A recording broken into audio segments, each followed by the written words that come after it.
এবার সীমান্ত পরিস্থিতি নিয়ে জানবো। পঞ্চগড় থেকে যুক্ত হচ্ছেন সহকর্মী শফিকুল আলম। শফিক, একটু জানাবেন পঞ্চগড় সীমান্তে তো বেশ কয়েকজন শূন্যরেখায় বেশ কয়েকদিন অবস্থান করেছেন, তাদেরকে কখন ফিরিয়ে নেওয়া হয়েছে আর এখন সীমান্ত পরিস্থিতি কি?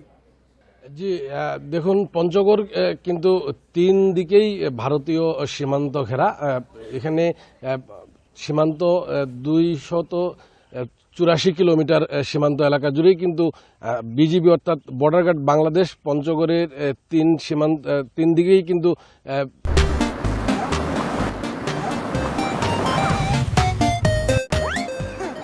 তারা 3টা ব্যাটালিয়ন দায়িত্ব পালন করছেন। ঠাকুরগাঁ 50 ব্যাটালিয়ন, নীলফামারী 56 ব্যাটালিয়ন এবং পঞ্চগড় 18 বিজিবি ব্যাটালিয়নের পক্ষ থেকে দায়িত্ব পালন করা হচ্ছে। তো আমরা আসলে দেখেছি যে এই সীমান্তে বিজিপি সদস্যরা এবং স্থানীয় যে সীমান্তবাসীরা রয়েছেন তাদেরকে সাথে নিয়েই কিন্তু বেশ কিছুদিন ধরেই এই সীমান্তে তাদের টহল জোরদার করেছে। আমরা দেখেছি যে মাইকিং করছে, বাঁশি লাঠি হাতে নিয়ে কিন্তু সীমান্তে প্রহরা দিচ্ছে। জাস্ট এইটি শুধুমাত্র পুশিনের কারণে।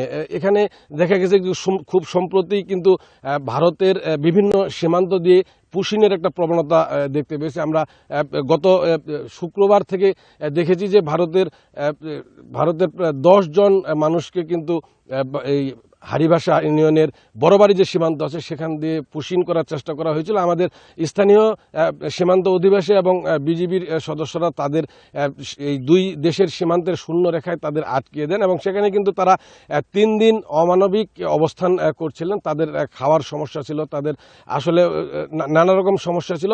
এই সমস্যার মধ্যেও কিন্তু তারা 3 দিন সেখানে অবস্থান করছে। পরবর্তী পর্যায়ে বিজিবির সাথে বিএসএফ এর একাধিক বৈঠকের পর কিন্তু সাধারণ মানুষের সীমান্তবর্তী সাধারণ মানুষের শক্ত প্রতিরোধে তাদেরকে ফিরিয়ে নিতে বাধ্য হয় বিএসএফ। শফিকুল, আপনাকে অনেক ধন্যবাদ আমাদের সাথে যুক্ত হওয়ার জন্য।